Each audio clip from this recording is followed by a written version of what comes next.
یہ معنی ہے اس کے لم تؤمنوا کے. کیونکہ یہ جو چیز تھی اگر معنی اس کے وہی لیے جائیں جو ہم عام طور پر سمجھتے چلے آ رہے ہیں کہ قرآن یہ کہتا ہے کہ صاحب معجزے دکھا بھی دیے جائیں اس کے باوجود یہ نہیں کہیں گے کہ ہم ایمان لائے، یعنی زبان سے نہیں کہیں گے، وہ فوراً اس کی تکذیب کر دیتے. یہ غور طلب چیز ہے جو میں کہہ رہا ہوں.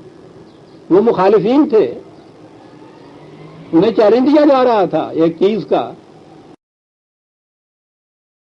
کہا جا رہا تھا کہ صاحب یہ نہیں ایمان لائیں گے. وہ یہ کہتے کہ صاحب آپ دیکھیے دکھائیے معجزہ، اور ہم جو کہہ رہے ہیں کہ نبی اکرم صلی اللہ علیہ وسلم نے تو پھر سینکڑوں معجزے دکھائے. وہ اس بات کی تکذیب کر سکتے تھے عملاً کہ تم کہتے ہو ما کانوا لیؤمنون، معجزے کے بعد ایمان نہیں لائیں گے. ان میں سے 2 آدمی باہر نکل آتے کہتے اشہد ان لا الہ الا اللہ وحدہ لا شریک لہ، اور اس کے بعد کہتے کہ صاحب یہ خدا خبیر و علیم تو آپ کا یہ کہہ رہا تھا کہ یہ معجزے کے بعد ایمان نہیں لائیں گے، یہ دیکھیے ہم ایمان لائے. دیکھتے ہیں کتنی ڈینجرس چیز ہے یہ، کتنی خطرناک بات ہے یہ. لیکن وہ اسی صورت میں ہے کہ جب قرآن کو ہماری سطح پہ سمجھا جائے. قرآن کو قرآن سے سمجھیے. جس قرآن نے پہلے یہ کہہ دیا تھا ان اعراب کے متعلق کہہ دیا تھا جو اس قسم کی کسی قسم کے اقرار کے بغیر لائے تھے ایمان، کہ ابھی فرق ہے ان کے اسلمنا اور آمنا میں. یہ اس مملکت کی شان و شوکت کو دیکھ کر تمہارے اندر شامل ہو گئے ہیں، ابھی نہیں. آگے ان سے کہا ہے کہ ان سے کہو اطاعت کرو تم خدا اور رسول کی، آہستہ آہستہ پھر یہ ایمان دل میں تمہارے اتر جائے گا. اس دن کہنا کہ ہم ایمان لے آئے ہیں. لہذا اگر یہ یعنی بفرض محال اگر کوئی معجزہ بھی دکھا دیا جائے اور اس کے بعد کوئی پورے کے پورے ایمان بھی لے آئے تو قرآن کی ڈیفینیشن کی روح سے اسے ایمان کہا نہیں جائے گا. اس میں اقرار شامل ہے. عقل و فکر کو کسی طرح سے معوف کر کے کوئی کام جو کرایا جائے گا وہ ایمان نہیں کہلائے گا. یہ معنی ہے اس کے ما کانوا لیؤمنون. یہ نہیں ہے کہ اس وقت یہ اشہد ان لا الہ الا اللہ نہیں کہیں گے. وہ تو میں نے جیسا ابھی عرض کیا ہے وہ تو مخالفت تھی، مقابلہ تھا. وہ تو اس کو جھٹلانے کے لیے یہ فوراً کر دیتے کہ لیجیے صاحب لے آئے ایمان. ابھی میں عرض کرتا ہوں یہی قرآن نے بات واضح کی ما کانوا لیؤمنوا. اس کے بعد ہے الا ان یشاء اللہ، پھر آگے وہی یشاء اللہ والی آیت.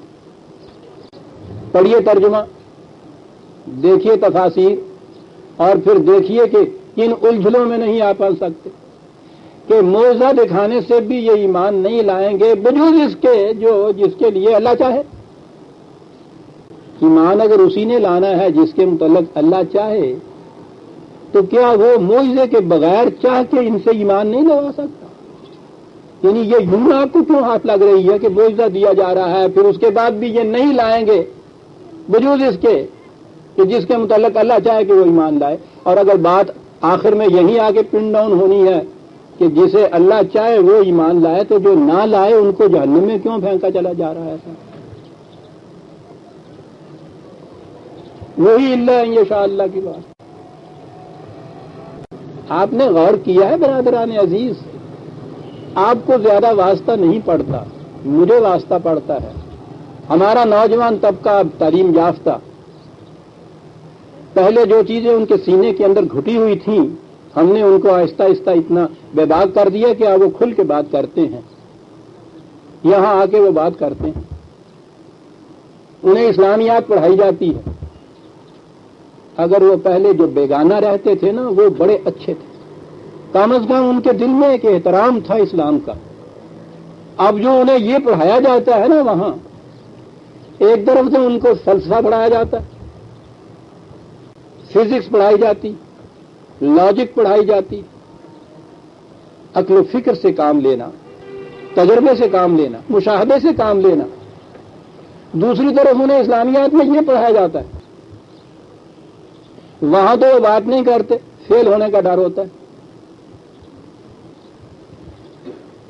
کرتے بھی ہوں گے تو بہرحال مذاق میں بات اڑ جاتی ہوگی. پڑھانے والے بھی تو اسی قسم کے ہوتے ہیں، خود ان کا بھی تو ایمان نہیں ہوتا، انہوں نے بھی اس طرح نہیں بیچاروں نے سوچا ہوتا، یہاں آ جاتے ہیں وہ، یہی اعتراضات ہوتے ہیں جو وہ آ کے کرتے ہیں۔ تو میں پھر دہرا دوں، یہ یشاء اللہ والی بات تو میں نے جیسا پچھلی دفعہ کہا تھا، معاف رکھیے یہ نہ سمجھیے گا میں اپنی کتاب کے متعلق ذکر بار بار کرتا ہوں، اس لیے کہ قرآن کریم میں مشکل ترین مقامات یہ ہیں جس کے اندر یہ جو ترجمہ ہمارے ہاں جن آیات کا کیا جاتا ہے، جو اللہ چاہے، اگر اللہ چاہے، اگر اللہ نے چاہا تو پھر یہ ہوگا، وہ تمام عمارت دین کی ڈھہ جاتی ہے اس یہاں پہنچنے کے بعد کہ ہونا اگر وہ ہے جو اللہ نے چاہنا ہے تو پھر ہمیں مکلف کہے کے لیے بنایا جا رہا ہے۔ میں اس لیے اس کا ذکر کرتا ہوں کہ باہر توفیق عزیز یہ ہو گئی اتنی سی بات کہ میں نے ان مقامات کو اس میں حل کیا ہے، لیکن اس میں کوئی میری کاریگری نہیں ہے، نہیں اس میں شک کوئی تاجور کے تڑپ ہے تیرے کلام میں، مگر اس میں تیرا کمال کیا غم دوست درد نگار ہے۔ بات صرف اتنی ہے کہ میں نے قرآن کو اس طرح سے آدھی عمر ایسے ہی پڑھا تھا، اس کے بعد قرآن نے مجھے بتایا تھا کہ یوں نہیں آگے گزرتے، ایک ایک آیت پہ ایک ایک لفظ پہ کھڑے ہو جاؤ۔ وہ کہتا ہے تدبر کرو، تفکر کرو اس میں، اس طریقے سے جو اس نے کہا ہے یہ کرو، اور دیکھو کس طرح سے منہ سے بولتا ہے قرآن، الا ان یشاء اللہ ولکن اکثرہم یجہلون، یہ ہے جی وہ آیت کا باقی حصہ، دوسری آیت نہیں ہے، اسی آیت کا باقی حصہ ہے، یہ ایک سانس میں ایک سینٹنس میں یہ پورا ہوا ہے، یہ ولکن اکثرہم یجہلون۔ پہلے اس بات کو لیجیے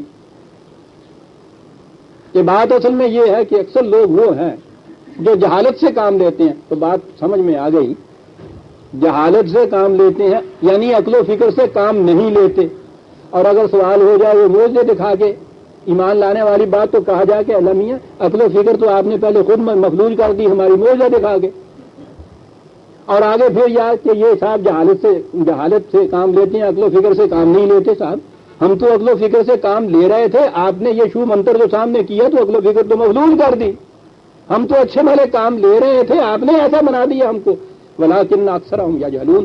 یہ آ گئی صاحب وہ کی، اس میں وہ کلید آ گئی، وہ چابی آ گئی جس سے معنی صاف ہو جانے ہیں، آ گئی وہ چابی جس سے اللہ ان یشاء اللہ کے معنی واضح ہو جانے ہیں، یعنی ولکن اکثرہم یجہلون، جہالت سے کام لیتے ہیں۔ بات یہ ہو گئی کہ جہالت کی بنا پہ اگر کوئی چیزیں کی جائیں تو وہ تو نہ ایمان ہوتا ہے نہ تقاضا ہوتا ہے، یہ نہیں بات۔ انشاء اللہ کے معنی کیا ہو گئے؟ خدا کا قانون مشیت جو ہے ایمان لانے کی بابت، اس کے مطابق ایمان لایا جائے تو ایمان ہوگا۔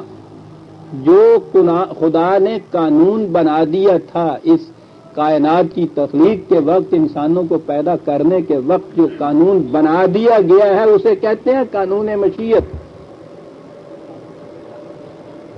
قانون کیا ہے؟ نکالیے عزیزان من، 10/99، 10/99،